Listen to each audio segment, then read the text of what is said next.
Friends, आज हम class 10th का सप्लीमेंट्री एग्ज़ाम जो होता है आपके, जो बच्चे रह जाते हैं तो उनका सप्लीमेंट्री एग्ज़ाम होता है, तो वो उस एग्ज़ाम का हम कंप्लीट सोल्यूशन देखेंगे।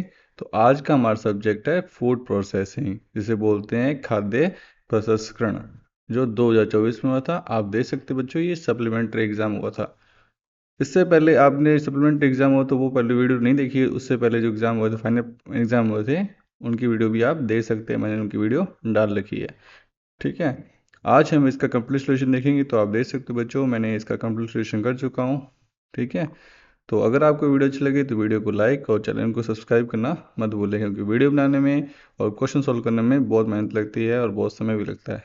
तो आप इसको ध्यान में रखते हुए चैनल को ज़्यादा से ज़्यादा शेयर और वीडियो को लाइक और चैनल को सब्सक्राइब करना ना भूलें।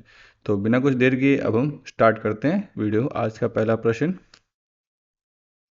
क्या कह रहा है? पहला, सार्वजनिक संचार का उदाहरण है। तो सार्वजनिक संचार का उदाहरण होता है, देखो, जो फ़ोन कॉल होती है वो तो नहीं होता, प्रेस सम्मेलन ये भी नहीं होता, टीम बैठक ये भी नहीं होगा। तो आंसर क्या होगा? चुनाव अभियान। तो चुनाव का अभियान हो गया, चुनाव का प्रसार हो गया। तो ये क्या होता है? सार्वजनिक संचार का उदाहरण है। तो प्रश्न नंबर 2, केवल 10% संचार शब्दों का उपयोग करके किया जाता है। तो कितने प्रतिशत संचार शब्दों का उपयोग करके किया जाता है? तो 7% संचार हम शब्दों का उपयोग करके करते हैं। आंतरिक प्रेरणा है। तो आंतरिक प्रेरणा क्या है? जैसे कि प्रेम, जिसे बोलते हैं प्यार।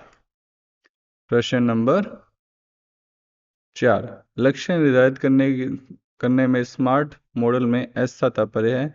तो एस का तात्पर्य है स्पेसिफिक, जिसे बोलते हैं हम विशिष्ट। आंसर क्या होगा? विशिष्ट। प्रश्न नंबर 5, एक आउटपुट डिवाइस है। तो इसमें से आउटपुट डिवाइस कौन सा है बच्चों? तो प्रिंटर क्या है? एक आउटपुट डिवाइस।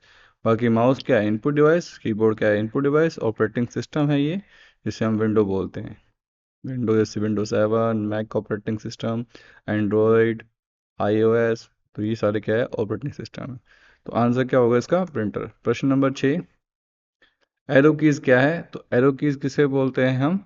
एरो कीज बोलते हैं नेविगेशन कीज को। तो आंसर क्या हुआ? Navigation keys.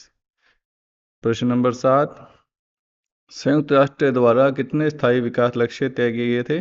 तो 17। ये क्वेश्चन बहुत बार रिपीट हुआ है, तो बच्चों इसको ध्यान रखना। तो आंसर क्या होगा इसका? 17।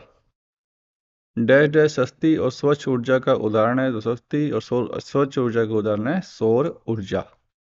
प्रश्न नंबर 9, ऊर्जा का उच्च स्रोत है। तो ऊर्जा का उच्च स्रोत क्या है? कार्बोहाइड्रेट। तो आंसर क्या होगा? कार्बोहाइड्रेट। प्रश्न नंबर 10, खाना पकाने की सूखी विधि है। तो खाना पकाने की सूखी विधि क्या बोलते हैं हम? ग्रिलिंग को बोलते हैं।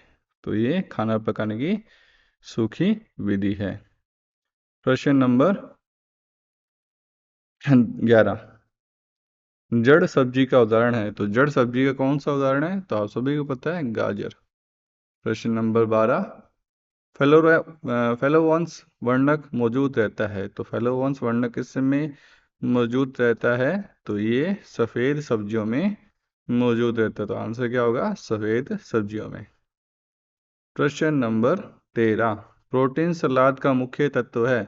तो प्रोटीन सलाद का मुख्य तत्व क्या है? चिकन।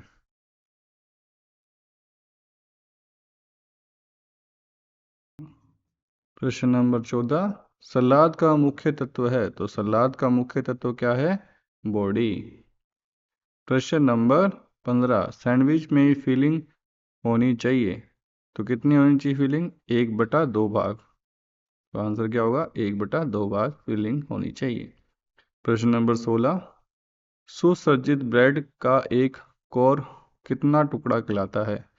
तो वो क्या कहलाता है? कैनपिच। तो आंसर क्या होगा? कैनेप्स। प्रश्न नंबर 17, संचार के दो भौतिक बाधाएं बताइए। तो अब इसके लिए हम जाते हैं अपने, जो अपन ने सॉल्व किया हुआ है पेपर, उसके तरफ जाते हैं। तो संचार की दो भौतिक बाधाएं कौन कौन सी होती है? एक तो शोर होता है और एक डिस्टेंस होता है। प्रश्न नंबर 18, कह रहा है उद्यमी बाजार में क्या कर सकता है? तो उद्यमी बाजार में क्या कर सकता है? नए ग्राहकों को आकर्षित कर सकता है, अपने उत्पाद का प्रचार कर सकता है, तो ये उद्यमी कर सकता है। प्रश्न नंबर 19 क्या कह रहा है? हरी पत्तेदार सब्जियों में कौन सा वर्णक पाया जाता है? तो हरी पत्तेदार सब्जियों में कौन सा वर्णक पाया जाता है? तो आप देख सकते हो, तो हरी पत्तीदार सब्जियों में हमें क्लोरोफिल पाया जाता है। क्या पाया जाता है? क्लोरोफिल। अब आप देख सकते हो वही प्रश्न जो मैंने यहाँ लिखा हुआ है, तो वो प्रश्न यहाँ लिखा हुआ है। तो अब मैं पीडीएफ को स्विच नहीं करके वहीं से प्रश्न पढ़ूंगा और वहीं से अपने उसका आंसर देखेंगे। तो अब स्टार्ट करते हैं। प्रश्न नंबर 20, गाढ़े सूप का एक उदाहरण है। तो गाढ़े सूप का एक उदाहरण है मलाईदार टमाटर सूप। तो ये गाढ़े सूप का एक उदाहरण है। प्रश्न नंबर 21, सूप का एक लाभ लिखिए। तो सूप का एक ही लाभ है, ये पाचन में सहायक होता है। प्रश्न नंबर 22, सलाद के आधार के रूप में आमतौर पर क्या उपयोग किया जाता है?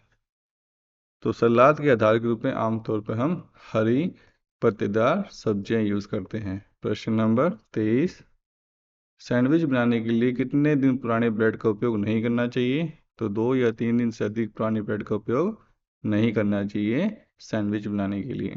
प्रश्न नंबर 24, कोल्ड ओपन सैंडविच बनाने के लिए कितनी ब्रेड का उपयोग की जाती है? तो एक स्लाइस ब्रेड का उपयोग किया जाता है कोल्ड ओपन सैंडविच बनाने के लिए। प्रश्न नंबर 25, संचार के तत्वों को सूचीबद्ध करें। तो संचार के तत्व है जैसे कि सेंडर, फिर उसके बाद में सेंडर क्या भेजता है? मैसेज भेजता है। और किसके माध्यम से भेजता है? जैसे व्हाट्सअप, टेलीग्राम। और प्राप्तकर्ता को मैसेज क्या होता है? रिसीव होता है। और रिसीवर क्या भेजता है? आपको प्रतिक्रिया भेजता है कि हमें ये मैसेज प्राप्त हो चुका है। प्रश्न नंबर 26, एक सफल उद्यमी की 3 विशेषताएं लिखिए। तो एक सफल उद्यमी की 3 विशेषताएं: आत्मविश्वास, नवाचार, जोखिम लेने की क्षमता। तो एक सफल उद्यमी की ये 3 विशेषता है। प्रश्न नंबर 27 पे चलते हैं हम अपने। प्रश्न नंबर 27 क्या कह रहा है? खाना पकाने के 3 उद्देश्य लिखिए। तो खाना पकाने के 3 उद्देश्य हैं: भोजन को स्वादिष्ट और पौष्टिक बनाना, भोजन को सुरक्षित और स्वास्थ्यकर बनाना, भोजन की पाचन क्षमता बढ़ाना। तो ये खाना पकाने के 3 उद्देश्य हैं। प्रश्न नंबर 28, खाना पकाने की कितनी विधियां होती है, उनके नाम लिखिए।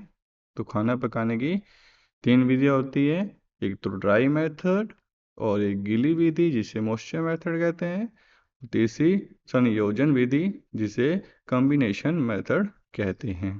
प्रश्न नंबर 29, वनस्पति रूप से फल कितने भाग होते हैं, उनके नाम लिखिए। तो वनस्पति रूप से फल के में होता है एक छिलका, दूसरा गूदा, तीसरा बीज। प्रश्न नंबर 30 में चलते हैं। कंसोमे क्या है? तो कंसोमे क्या है? ये एक साफ और पारदर्शी सूप होता है जो धीमी आंच पर पकाया जाता है। प्रश्न नंबर 31, सूप को गाढ़ा करने के लिए कौन कौन से एजेंट उपयोग किए जाते हैं? तो सूप को गाढ़ा करने के लिए हम आटे का उपयोग, मक्खन और क्रीम का उपयोग और कॉर्नस्टार्च का उपयोग हम करते हैं। प्रश्न नंबर 32, सलाद में गार्निश की परिभाषित करिए। तो सलाद में गार्निश क्या है? सलाद में गार्निश का अर्थ है सजावट के लिए अतिरिक्त सामग्री जैसे कि नट्स, बीज, पनीर आदि का उपयोग करना।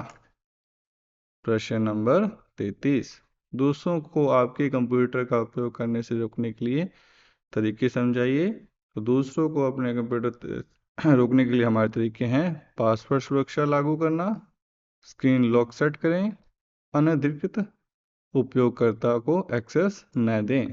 प्रश्न नंबर इसी के अथवा में प्रश्न नंबर 33 है, तो इसका अथवा प्रश्न पढ़ लेते हैं हम अपने। तो प्रश्न नंबर 33 का अथवा वाला क्वेश्चन है, दैनिक आधार पर कंप्यूटर को साफ करने का तरीका बताएं।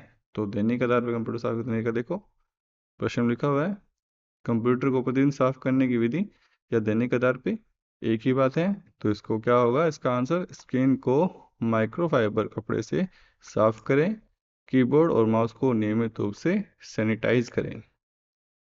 प्रश्न नंबर 34, भोजन पकाने की सूक्ष्म विधियों को समझाइए। तो सूक्ष्म विधि है ग्रिलिंग, रोस्टिंग, बेकिंग। तो ये भोजन पकाने की सूक्ष्म विधि है।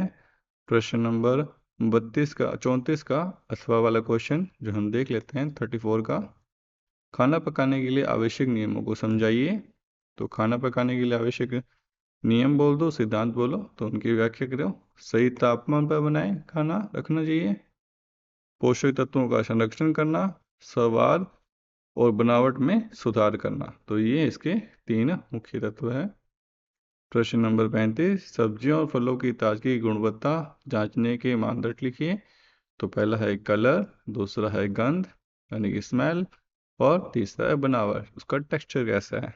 इसी के अथवा में एक प्रश्न और है, सब्जियों के रंग, बनावट और स्वाद पर गर्मी के प्रभाव को समझाइए। तो गर्मी का प्रभाव क्या है? अत्यधिक गर्मी से रंग फीका पड़ सकता है, बनावट और मुलायम को सख्त हो सकती है, स्वाद में बदलाव हो सकता है।